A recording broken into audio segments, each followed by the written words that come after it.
안녕하십니까? 잘 지내셨어요? 네. 오늘은 우리 캐나다에서 성유사 레베카 성유사님과 또 러시아에서 소한나 성유사님, 우리 소지의 우리 이세 성유사님 오셔서 같이 예배드려서 감사합니다. 오늘 말씀 제목은 한 마음과 한 뜻이 되어입니다. 요절 4장 32절을 함께 읽겠습니다. 4장 32절 시작. 있는 우리가 한 마음과 한 뜻이 되어 모든 물건을 서로 통용하고 자기 재물을 조금이라도 자기 것이라 하는 이가 하나도 없더라. 기도하겠습니다. 하나님 아버지, 시간 성부, 성자, 성령 하나님께 예배드릴 수 있는 은혜와 특권을 주셔서 감사를 드립니다. 주님께서 예배를 통해서 영광을 받으시옵소서. 또 우리 각 사람에게 하나님의 말씀에 은혜를 주시고 또 우리 각 사람을 만나 주시고 긍휼히 여기시며 복을 주시옵기를 기도합니다. 예수님의 이름으로 기도하였습니다. 아멘. 오늘 본문에는, 오늘 사도행전 본문에는 하나님의 말씀을 듣고 큰 은혜를 받은 초대교회의 아름다운 모습이 나옵니다. 그 중에서 가장 대표적인 사람이 본문을 보면 바나바입니다. 그러나 이와는 대조적으로 또 이런 아름다운 모습만 있었던 건 아니고 불미스러운 일도 있었는데 그것은 아나니아와 삽비라 사건이었습니다. 바나바는 교회가 적극적으로 배워야 할 모습이라면 아나니아와 삽비라 사건은 교회가 경고를 삼아야 할 모습입니다. 오늘 말씀을 통해서 성령님께서 내주하시는 거하시는 공동체로서 교회는 어떠한 모습이 되어야 하는가 우리가 배울 수 있기를 기도합니다. 32절부터 37절은 초대교회의 아름다운 모습을 말씀해 줍니다. 32절을 함께 읽겠습니다. 32절 시작. 있는 우리가 한 마음과 한 뜻이 되어 모든 물건을 서로 통용하고 자기 재물을 조금이라도 자기 것이라 하는 이가 하나도 없더라. 33절부터 35절을 보시면 사도들이 큰 권능으로 주 예수의 부활을 증거했고 무리들은 큰 은혜를 받아 그 중에 가난한 사람이 없었습니다. 이는 이제 교회에 물질적인 필요가 있을 때마다, 그러니까 교회에 가난한 사람이 생길 때 또는 이렇게 직장을 잃은 경우가 있을 때 교회에 물질적인 필요가 있을 때마다 가난한 사람들을 구제해야 할 필요가 있을 때마다 밭과 집이 있는 사람들은 팔아서 그 판 것의 값을 가져다가 사도들의 발 앞에 두었고 사도들은 그것을 각 사람의 필요를 따라 나눠 주었기 때문에 교회에 가난한 자가 하나도 없었던 것입니다. 그러니까 이건 공산주의를 말하는 건 아니고 각자가 자기 소유가 있지 않겠어요? 좀 넉넉한 사람도 있을 것이고 또 보통인 사람도 있을 것이고 매우 가난한 사람도 있겠죠. 근데 좀 넉넉한 사람들이 교회 안에 구제할 필요가 있을 때 자기 소유를 팔아서 가난한 자들을 도왔다는 것이죠. 그리고 이는 누구의 요구나 또는 강요에 의해서가 아니라 말씀을 듣고 큰 은혜를 받아서 자발적으로 행한 것이었습니다. 그러면 초대교회에 어떻게 이렇게 자발적으로 누가 시켜서도 아니고 원해서 자원하는 마음으로 자발적으로 이렇게 헌신하는 아름다운 역사가 어떻게 일어날 수 있었을까요? 여기에는 두 가지 이유가 있어요. 먼저는 믿는 무리가 한 마음과 한 뜻이 되었기 때문입니다. 32절은 우리 읽은 것처럼 이렇게 말씀하죠. 믿는 무리가 한 마음과 한 뜻이 되어 모든 물건을 서로 통용하고 자기 재물을 조금이라도 자기 것이라 하는 이가 하나도 없더라. 그러니까 초대교회가 가난한 사람들을 돌보기 위해서 이기심을 극복하고 자기 소유를 팔고 그 판 것의 값을 교회에 드릴 수 있었던 것, 헌금할 수 있었던 것은 그들이 예수님 안에서 한 마음과 한 뜻이 되었기 때문입니다. 그러므로 믿는 자들이 예수님 안에서 한 마음과 한 뜻이 되는 것이 아주 중요합니다. 서로 한 마음과 한 뜻이 되었는데 그 안에 가난한 자가 있고 또 생활을 할 수 없는 자가 있으면 그를 좀 돌보고자 하는 그런 마음이 생기겠어요? 안 생기겠어요? 생기겠죠. 한 마음과 한 뜻이 되면은 그런 마음이 생기겠죠. 다른 사람은 먹을 게 없는데 하나도 나 돕고자 않는다면 그건 한 마음이 아니겠죠. 예수님 안에서 이렇게 한 마음과 한 뜻이 될 때 아름다운 섬김과 또 헌신의 역사가 일어납니다. 그리고 우리가 예수님 안에서 한 마음과 한 뜻이 되는 것이 이렇게 한 마음과 한 뜻이 되는 것이 우리가 예수님을 바르게 믿는 것이고 또 이것이 바른 신앙입니다. 바른 신앙입니다. 그러면 우리가 어떻게 예수님 안에서 한 마음과 한 뜻이 될 수 있을까요? 그러니까 한 마음과 한 뜻이 되면 될수록 아름다운 섬김과 또는 봉사와 헌신의 역사가 일어나겠죠. 근데 같은 교회 공동체에 있어도 한 마음과 한 뜻이 아니야. 마음이 서로 달라.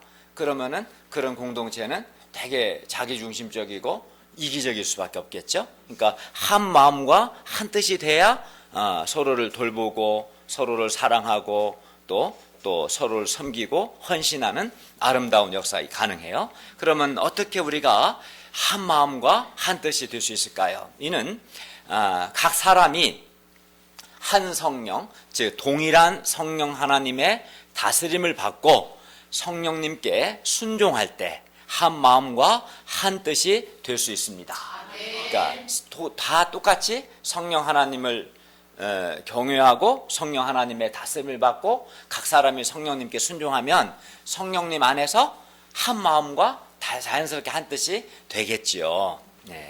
다음으로 이렇게 교회에 이런 자발적이고 헌신하는 역사가 있었던 비결은 그들이 부활의 증언을 듣고 큰 은혜를 받았기 때문입니다.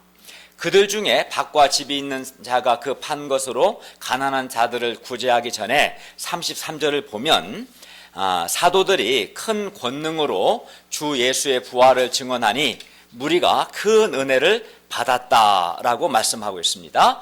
여기서 큰 은혜를 받았다는 것은 주 예수의 부활을 믿고 또 예수님 안에서 그들도 장차 영광스러운 몸으로 부활할 것이라는 것을 확신했다라는 뜻입니다. 4장 2절에서 우리가 전에 배운 것처럼 사도들은 예수 안에 죽은 자의 부활이 있다고 가르쳤습니다. 그리고 이렇게 부활의 메시지를 듣고 부활의 믿음과 또 부활에 대한 소망이 생기자 이 땅의 삶과 또 이 땅의 물질을 바라보는 그들의 시각과 가치관이 바뀌었어요. 전에는 그러니까 부활을 믿지 않고 또 부활의 소망이 없었을 때에는 이 땅의 삶, 이 세상에서의 삶이 전부인 것 같았죠. 전부인 것 같고 또 그래서 더욱 물질적이고 또 더욱 세속적인 삶을 살았었는데 이제 부활의 말씀을 듣고 예수님의 부활을 믿고 또 예수님 안에서 자신들의 부활을 믿고 이 부활에 대한 소망이 생겼어요. 그러자 이들의 마음에 이제 이 땅에서의 삶은 잠깐이고 부활 이후의 삶이 또 영원하고 영광스러운 삶이다라는 것을 확신하게 되었던 것입니다. 그래서 이렇게 그들은 부활을 확신하고 부활을 소망하기 때문에 이 땅의 것에 대해 매이지 않게 되었습니다. 그러니까 이 땅의 삶이 전부다라고 생각하면 이 땅에서 최대한 잘 먹고 잘 살고 잘 누리고 그렇게 사는 것이 지혜로운 거잖아요. 그죠? 근데 이 땅의 삶이 전부가 아니고 죽은 후에 부활이 있고 부활의 영광스러운 삶이 있고 그것을 소망하는 사람은 이 땅을 바라보는 시각이 바뀔 겁니다. 그리고 그래서 이제 이들은 그들을 죄와 죽음에서 구원해 주셨고 뿐만 아니라 영광스러운 부활의 소망을 주신 주님의 은혜에 대해서 감사한 마음이 생기겠어요? 안 생기겠어요? 생기죠. 감사해서 또 하나님이 자신들에게 주신 재물을 소유를 가치 있는 일, 즉 주님과 복음 역사를 위해서 그리고 동역자들과 양들을 섬기기 위해서 사용하고자 하는 마음이 생겼어요. 그러니까 마음에 은혜가 있으면 그 은혜에 대한 감사를 표현하고 싶은 마음이 생기겠어요, 안 생기겠어요? 생기겠죠. 그렇죠? 그러니까 한 성령 안에서 성령님께 순종하고자 하니까 성령 안에서 한 마음과 한 뜻이 되고 말씀을 듣고 또 특히 부활의 말씀을 듣고 부활의 믿음과 소망이 생기자 이제 감사함으로 재물을 주님이 기뻐하시는 일을 위해서 사용하고자 하는 마음이 생긴 거죠. 그들이 부활의 메시지를 듣고 큰 은혜를 받았을 때 그들은 더 이상 이 땅의 것에 매이지 않고 재물을 사람들을 돕고 또 사람들을 섬기고 사람들을 살리기 위해서 살리는 이런 선한 역사를 위해서 사용하는 사람들이 되었습니다. 그리고 그렇게 하니까 그 결과 교회에 가난한 사람이 없게 되었습니다. 그런데 본 것처럼 초대교회의 이런 아름다운 역사는 누가 시키거나 또는 누가 요구하거나 또는 강요에 의해서 일어난 것이 아니었습니다. 성령 하나님의 감동을 받고 말씀의 은혜를 받음으로 일어난 아주 자발적이고 자원하는 그런 역사였어요. 그래서 내가 기쁜 마음으로 자원해서 하니까 섬기는 사람이나 섬김을 받는 사람이나 모든 사람이 기쁨이 있었고 또 마음에 은혜가 있었어요. 그러니까 하나님의 역사는 이러는 거예요. 사실은 내가 하나님이 내게 주신 은혜에 감사해서 그 은혜에 대한 감사의 표현으로서 자원해서 자발적으로 하는 거죠. 그래야 부작용이 없고 그래야 기쁨으로 감사함을 할 수 있는 거죠. 근데 초대교회가 바로 그러했어요. 그런데 우리 한강교회에도 이런 아름다운 역사가 있었고 또 지금도 있습니다. 어떻게 있었어요? 우리 목자님들, 우리 동역자들은 11조와 감사헌금 외에도 지난 한 13, 14년 전부터 해마다 우리는 복음 역사를 위해서 헌신적으로 보배 앞 헌금을 드려오고 있습니다. 그래서 우리가 11조 감사헌금만으로는 부족했기 때문에 그 외에 보배 헌금을 드렸는데 그래서 우리 목자님들은 드린 그 보배 헌금을 가지고 우리가 이렇게 예배를 드리고 또 성경 공부할 수 있는 이 교회 공간을 마련하기도 했고 또 그것으로 말씀 역사와 제자 양성 역사를 지원했고 또 세계 선교 역사도 지원했습니다. 그러니까 우리 목자님들 역시 성령의 감동을 받고 말씀의 은혜를 받아서 자발적으로 자원하는 마음으로 그렇게 했습니다. 특히 우리 목자님들은 경제적인 형편이 넉넉하지 않음에도 불구하고 헌신을 했기 때문에 더욱 아름답고 은혜가 되는 것이죠. 이러한 자발적인 헌신과 섬김이 있었기 때문에 우리가 이렇게 좋은 공간에서 예배도 드리고 성경 공부도 하고 또 말씀의 은혜도 받고 제자 양성 역사도 섬기고 세계 선교 역사도 섬길 수 있었던 것이죠. 하나님께서 우리 동역자들에게 복을 주시고 우리 가운데 이러한 아름다운 역사가 앞으로도 계속되기를 바랍니다. 또 후배들도 배웠으면 좋겠습니다. 초대교회는 이렇게 예수님을 바르게 믿었고 바른 부활신앙이 있었습니다. 예수님을 바르게 믿는 사람은 성령 안에서 한 마음과 한 뜻이 되는 것이고 또 부활의 믿음과 소망이 있는 사람은 주님과 복음 역사를 위해서 자발적으로 헌신하는 삶을 삽니다. 근데 초대교회가 그랬어요. 그리고 이런 초대교회에 크게 은혜가 되고 유로가 되는 사람이 있었는데 그는 바로 바나바라는 별명을 가진 요셉이었습니다. 36절과 37절을 보십시오. 구브로에서 난 레위족 사람이 있으니 이름은 요셉입니다. 사도들이 그를 일컬어 바나바라, 원래 본명은 요셉이었는데 바나바라고 붙였어요. 번역하면 위로의 아들이라는 뜻입니다. 바나바가 밭이 있음에 밭을 팔아 그 값을 가지고 사도들을 발 앞에 두었습니다. 여기서 사도들을 발 앞에 둔다는 것은 사도들에게 개인적으로 선물한 것이 아니라 특정한 목적을 위해 사도들이 자유롭게 사용하도록 드린 것, 교회에 헌금한 것을 의미합니다. 바나바의 고향은 지중해의 한 섬인 구브로였어요. 그는 디아스포라, 세계에 흩어진 유대인이었어요. 그런 그가 아마도 유월절과 오순절을 지키기 위해 예루살렘에 왔다가 베드로의 설교를 듣고 그리스도인이 되었던 것 같습니다. 그는 바나바는 받은 은혜가 너무나 커서 은혜를 많이 받은 거죠. 예루살렘 왔다가 받은 은혜가 커서 자기 고향 구브로에 돌아가서 밭을 팔았고 그 값을 가져다가 사도들의 발 앞에 두었습니다. 바나바는 그의 별명대로 초대 교회에 크게 위로가 되는 사람이었어요. 그러니까 이렇게 바나바와 같이 위로가 되는 한 사람은 하나님 역사에서 아주 중요하고 사실 보석과 같이 귀한 사람입니다. 실제로 이 바나바를 통해서 예루살렘 교회가 큰 위로를 받았고 또 뒤에 보면 이 바나바를 통해서 바나바는 또 뛰어난 성경 선생이었어요. 그래서 안디옥 교회가 하나님의 말씀 위에 견고하게 서갈 수 있었고 또 바나바의 도움을 통해서 그 유명한 사도 바울이 하나님 역사에 귀하게 쓰임 받을 수 있었어요. 많은 사람들이 사도 바울을 부담스러워했어요. 사도 바울이 하나님의 교회를 박해했기 때문에 겁나는 사람이라. 근데 바나바가 바울을 추천했어요. 2번이나. 그 바나바 덕분에 바울이 빛을 발하고 귀하게 쓰임 받을 수 있었어요. 그러니까 아주 훌륭한 사람이죠. 그래서 위로의 사람이죠. 우리 가운데도 바나바와 같이 동역자들과 양들에게 본이 되고 위로가 되는 그런 사람들이 많이 나오기를 바랍니다. 그러니까 바나바 같은 사람이 돼야 돼요. 내가 다른 사람에게 부담을 주는 사람이 되면 안 되고 위로가 되는 사람이 되고 귀하게 쓰임받는 사람이 되길 바랍니다. 그리고 이런 사람이 되는 것이 우리가 예수님을 바르게 믿는 것이고 또 은혜 받은 사람의 모습이에요. 내가 정말 예수님을 믿어 또 정말 하나님께 은혜를 받았어요. 그럼 어떤 사람이 돼야겠어요? 하나님 안에서 한 마음과 한 뜻이 돼야겠죠.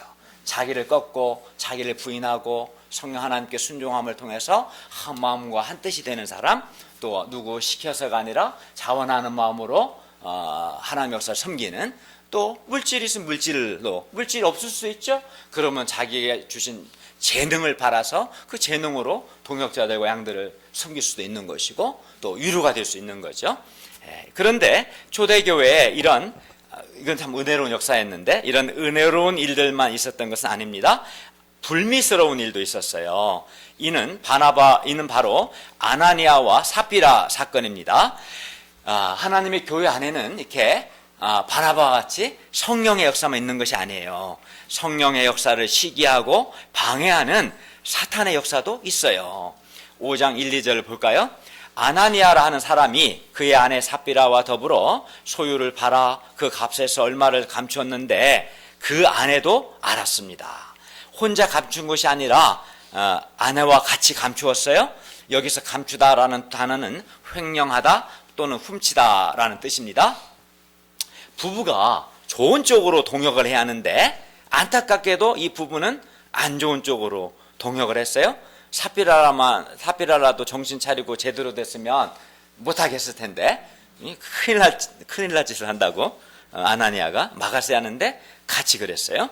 아나니아는 소유를 팔아서 그 값에서 얼마를 감추고 일부만 사도들의 발 앞에 두었습니다. 그때 베드로가 그를 책망하면서 말합니다. 우리 3절과 4절을 함께 읽어볼까요? 3절 4절입니다. 5장 시작. 베드로가 이르되 아나니아야 어찌하여 사탄이 내 마음에 가득하여 내가 성령을 속이고 땅값 얼마를 감추었느냐. 땅이 그대로 있을 때에는 내 땅이 아니며 반대도 내 마음대로 할 수가 없더냐. 어찌하여 이 일을 내 마음에 두었느냐. 사람에게 거짓말한 것이 아니요 하나님께로다. 예, 베드로의 말에 의하면 아나니아는 땅값 일부를 바치면서 마치 전부를 바친 것처럼 함으로써 성령을 속였어요. 성령 하나님을 속였죠. 그런데 이는 그가 물론 사도들을 속인 거죠. 1차적으로. 그렇죠. 그러나 이는 뭐라고 했냐면 사람에게 거짓말한 것이 아니라 하나님께 거짓말한 것이다 라고 했는데 이는 사도들에게 거짓말 안 했다는 거 아니라 이런 아나니아 행위는 근본적으로 하나님께 거짓말한 것이다 라고 말한 거예요. 그런데 베드로의 말에 의하면 아나니아는 땅을 팔지 않아도 되었어요. 사실은 누구 요구하지 않았어요. 강요하지 않았죠. 그리고 비록 팔았더라도 땅값 전부를 다 내고 싶지 않았다면 다 내지 않아도 되는 거였어요. 베드로는 말합니다. 땅이 그대로 있을 때에는 내 땅이 아니며 판 후에도 내 마음대로 할 수 없었더냐. 그러니까 그 땅값은 그 아나니아 것인 거죠. 땅을 팔기 전에도 아나니아의 소유고 땅을 판 후에도 아나니아 소유고 그의 뜻대로 사용하면 되는 거예요. 전부를 드려도 되고 그중 일부를 드려도 되고 그건 자유로운 거예요. 자유로운 거예요. 아나니아는 땅에 대해서 그의 마음대로 그가 원하는 대로 할 수 있었어요. 땅을 팔기 전이나 땅을 판 후에나 그의 마음대로 할 수 있었던 것입니다. 그러나 아나니아는 땅을 판 값을 다 드리자니 아까웠던지 일부는 숨기고 일부만 드리면서 그 일부를 마치 땅값 전부인 것처럼 속였어요. 그리고 바로 이것이 문제였던 것이죠.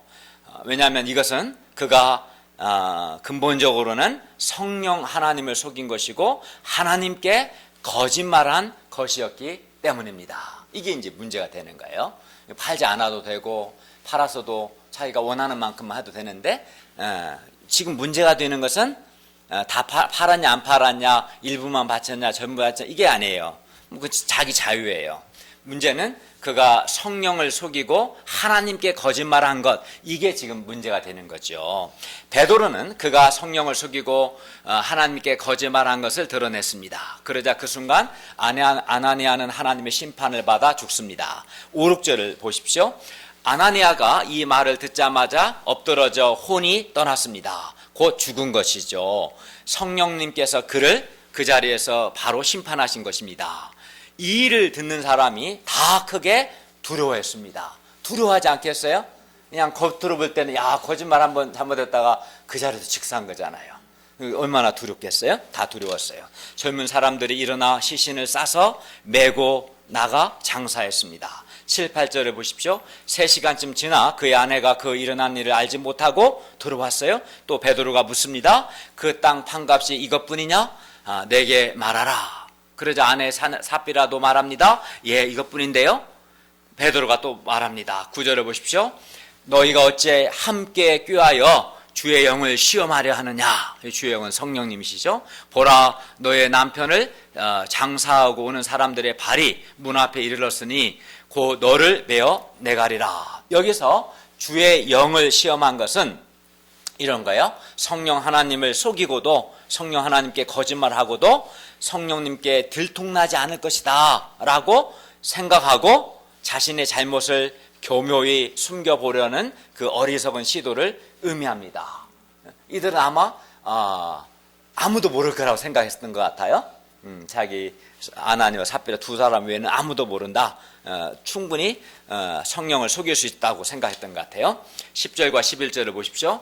곧 그가 베드로의 발 앞에 엎드러져 혼이 떠났습니다. 죽은 거죠. 젊은 사람들이 들어와 죽은 것을 보고 메어다가 그의 남편 곁에 장사하니 온 교회와 이 일을 듣는 사람들이 다 크게 두려워했습니다. 성경은 두 사람의 죽음의 결과를 5절과 11절에서 이렇게 말씀합니다. 이 일을 듣는 사람들이 다 크게 두려워하더라. 또 온 교회와 이 일을 듣는 사람들이 다 크게 두려워하니라. 누구를 두려워했을까요? 예, 그렇죠. 성령 하나님을 두려워했습니다. 뿐만 아니라 그들은 교회를 두려워했습니다. 왜냐하면 교회 가운데 하나님의 임재를 강력하게 느꼈기 때문입니다. 우리 역시 성령 하나님을 두려워해야 합니다. 그리고 성령 하나님 앞에서 우리는 진실해야 돼요. 성령 하나님을 속이려고 하지 않아야 합니다. 이 상에서 아나니아와 삽비라는 즉사했습니다. 아나니아와 삽비라는 도대체 얼마나 심각한 죄를 지었기에 즉사해야 했을까요? 하나님은 왜 그들을 그 자리에서 바로 심판하셨을까요? 아나니아와 삽비라의 문제가 뭡니까? 첫째, 두 가지로 볼 수 있는데 아나니아와 삽비라는 성령을 속이고 하나님께 거짓말하고 주의 영을 시험하려고 했습니다. 베드로는 아나니아에게 네가 어찌하여 사탄이 내 마음에 가득하여 네가 성령을 속이고 땅값 얼마를 감추었느냐. 네가 사람에게 거짓말한 것이 아니요 하나님께 너 거짓말한 것이다 네 죄는 성령을 속인 것이고 하나님께 거짓말한 것이다 라고 책망했어요. 베드로는 또 삽비라에게 너희가 어찌 함께 꾀하여 주의 영 즉 성령을 시험하려고 하느냐, 성령을 속이면서도 충분히 성령을 속일 수 있다고 지금 너희가 생각하는 거냐, 책망한 거죠. 베드로의 말을 통해 볼 때 아나니아와 삽비라 사건은 분명 성령 하나님을 속인 것이고 성령님을 시험하려고 한 사탄의 역사였어요. 또 살아계신 하나님을 두려워하지 않고 얼마든지 하나님을 속일 수 있다고 생각하고 하나님께 거짓말한 행위였어요.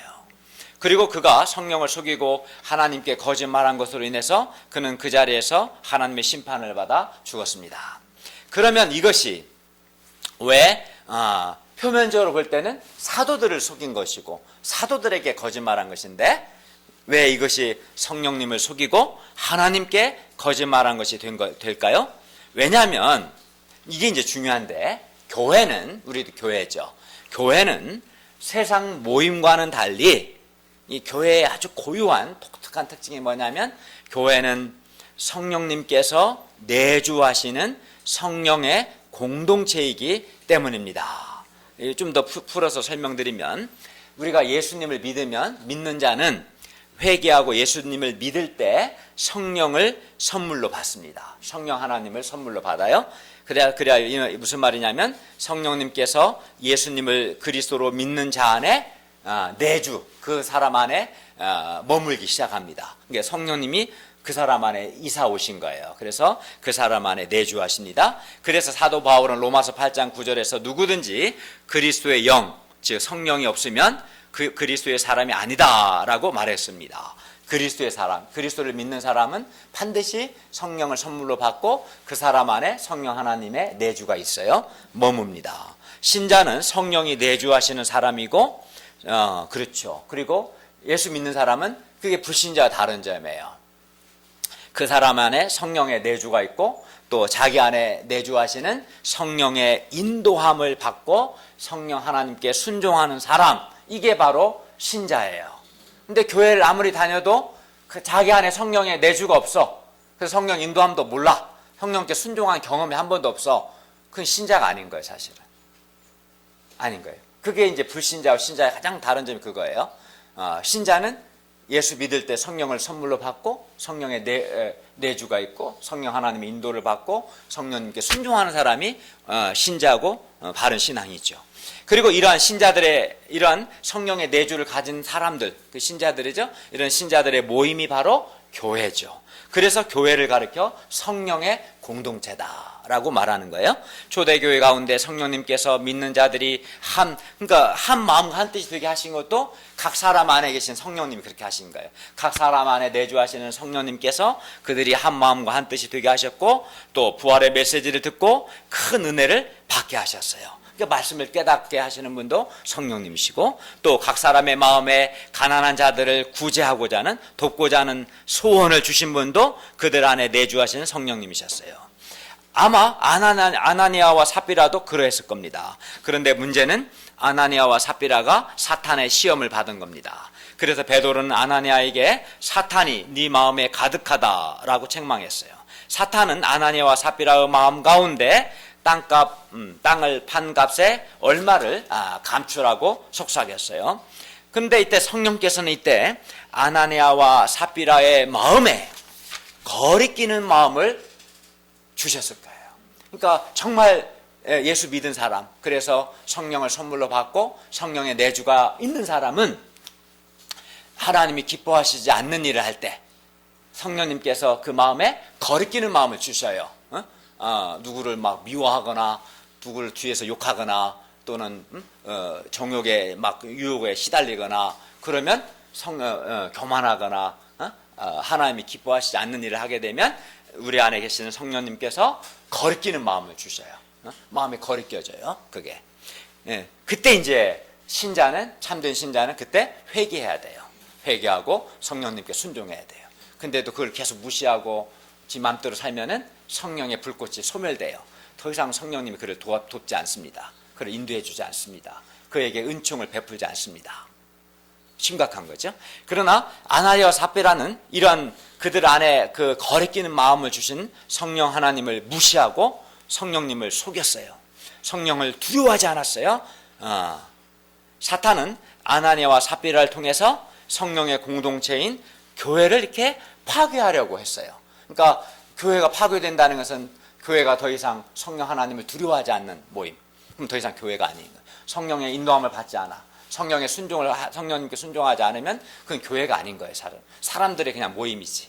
이렇게 성령을 속이고 성령께 불순종함으로 교회를 파괴시키려고 했던 거예요. 사탄이 아나니아와 삽비라를 통해서. 이는 초대교회의 최대 위기입니다. 이걸 방치해버리면은 더 이상 그 초대교회는 성령의 인도함과 성령께 순종하는 성령의 공동체가 될 수 없는 그런 심각한 위기에 직면했어요. 성령께서 내주하시고 성령께서 인도하시는 교회가 아나니아와 삽비라를 통해서 파괴될 수 있었어요. 성령님께서 거리끼는 마음을 주시는데도 이를 무시하고 성령 하나님을 속이고 성령님을 시험하려고 한다면 그 교회는, 그 신자는 더 이상 성령의 인도함을 받고 성령 하나님께 순종하는 성령의 공동체다라고 할 수 없을 겁니다.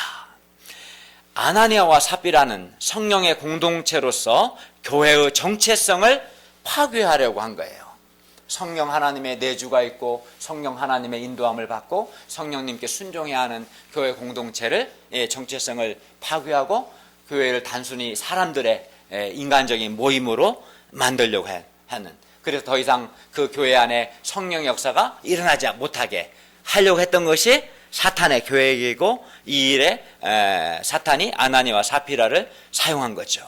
그렇기 때문에 성령 하나님께서는 베드로를 통해서 아나니아와 삽비라의 문제를 드러내시고 그들을 그 자리에서 심판하셨던 것입니다. 그러니까 표면적으로 보면 단지 사도들에게 거짓말한 것 같지만 근본적으로는 성령님을 속이고 성령의 공동체를 파괴하려고 했던 거예요.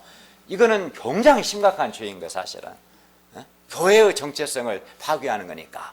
우리가 성령의 공동체를 세워야지 성령의 공동체를 파괴하려 하는 짓은 그는 하나님을 대적하는 큰 죄입니다. 주께서 용서치 않을 겁니다. 그런 자들을. 그리하여 그 결과 교회는 이렇게 성령님께서 그 아나니아와 삽비를 심판하셨을 때 그 결과 교회는 성령의 공동체로서의 교회의 정체성을 지킬 수 있었습니다. 5절과 11절을 보면 온 교회와 이 일을 듣는 사람이 다 크게 두려워했습니다. 이 사건을 통해서 하나님의 엄숙한 심판 사건을 목격한 온 교회와 이 일을 듣는 사람들은 다 교회는 성령 하나님께서 내주하시는 성령의 공동체임을 깊이 인식했을 것입니다. 성령을 속이거나 성령을 시험하려고 해서는 안 된다라는 것도 분명히 배웠을 것입니다. 이 사건 이후 교회는 더욱 성령 하나님을 두려워하고 성령 하나님의 인도하심을 받고 성령 하나님께 순종하고자 했을 겁니다. 물론 하나님 앞에서 더욱 진실하고자 했을 겁니다. 아나니아와 삽비라 사건 이후 사람들의 마음 가운데 하나님을 두려워하고 하나님을 경외하는 역사가 있었을 겁니다. 여러분, 교회는 성령의 공동체입니다. 성령에 내주하는 사람들의 모임이고 그 교회 안에 성령이 거하십니다. 성령 하나님께서 믿는 자 안에 내주하시고 우리 교회 공동체 가운데 계십니다. 따라서 우리는 성령님을 속여서는 안 됩니다. 성령님을 시험하려고 해서도 안 됩니다. 물론 하나님께 거짓말해서도 안 됩니다. 우리가 하나님 앞에서 진실하고 하나님을, 살아계신 하나님을 두려워하고 성령 하나님의 인도하심을 받고 성령 하나님께 순종할 수 있기를 기도합니다. 우리 교회가 거짓이 없는 진실한 모임이 되기를 기도합니다. 그리고 성령 하나님, 우리가 연약해서 죄를 지을 수 있지요. 유혹을 받을 수도 있습니다. 그러나 성령 하나님께서 우리 마음에 거리끼는 마음을 주실 때 즉각 회개하고 성령 하나님께 순종할 수 있기를 기도합니다. 그래야 그는 성령의 인도함을 받고 성령 충만한 삶을 살게 될 것입니다. 둘째, 아나니아와 삽비라는 성령의 감동을 받고 또 하나님의 말씀에 은혜를 받아 행한 자발적이고 자원하는 이런 은혜의 역사를 마치 사람의 강요에 의해서 억지로 어거지로 하는 율법적인 역사로 바꾸려고 했어요.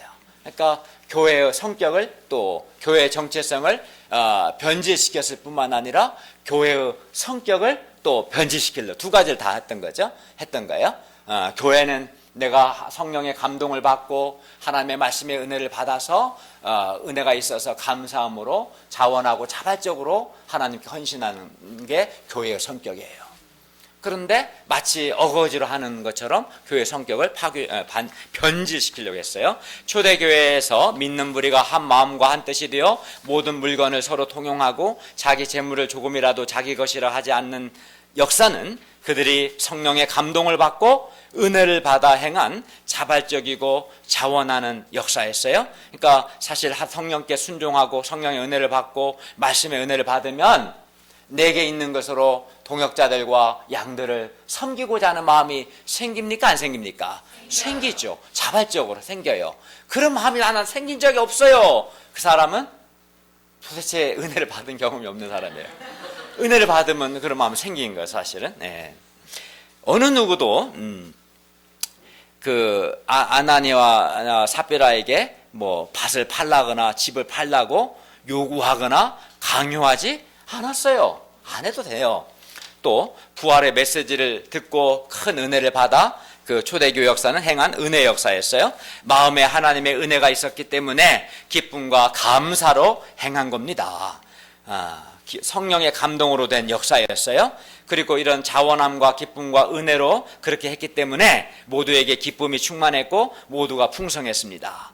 그러나 아나니아는 억지로 했어. 억지로. 시키지 않았는데 억지로 했어요. 이렇게 억지로 하니까 억지로 하면 어떻게 돼요? 당연히 마음에 감사와 기쁨이 없고 감사 기쁨이 없으니까 하나님께 드리는 것이 아까웠어요. 근데 인정은 받고 싶은 거야.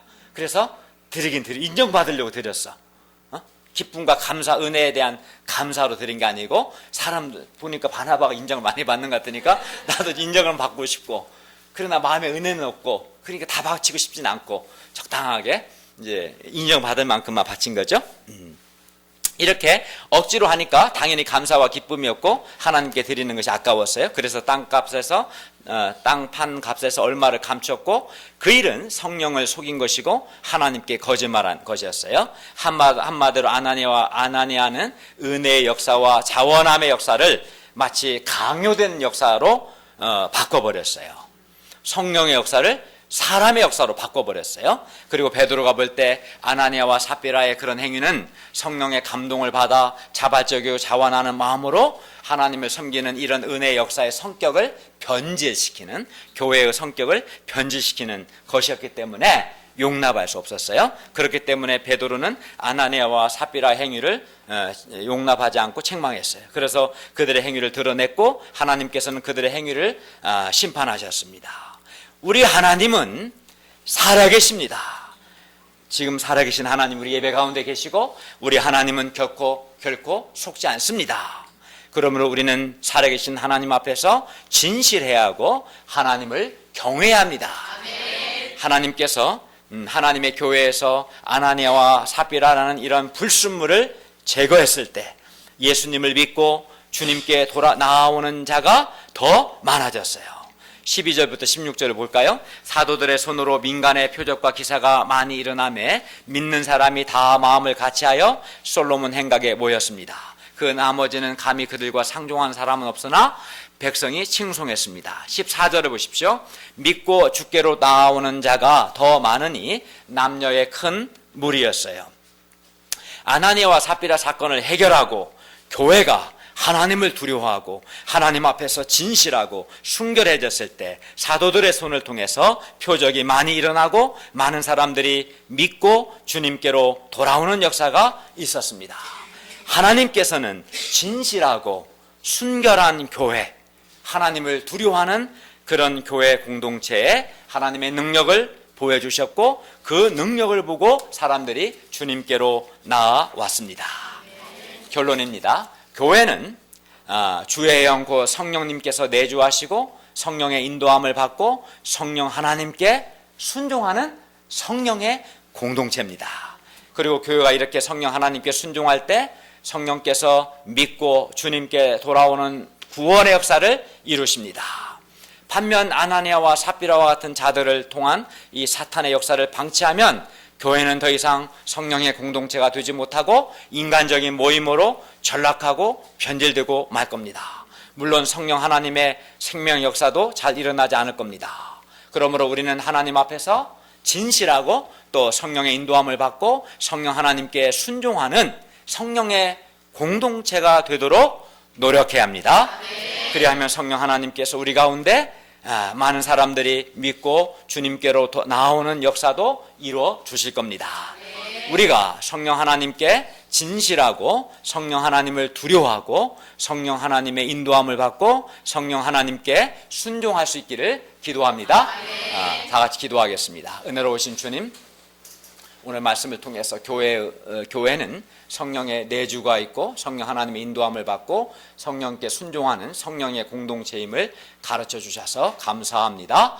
저희가 우리 가운데, 우리 안에 계시고 또 우리 공동체 가운데 계시는 성령 하나님을 두려워하고 성령 하나님 앞에서 진실하게 살고 또 성령의 인도함을 받고 성령께 순종하게 도와주시고, 그래야 우리 가운데 이러한 아름다운 은혜의 역사가 더 활발하게 일어나고 또 주님께 돌아오는 생명 역사도 일어나게 하여 주시옵기를 간절히 기도합니다.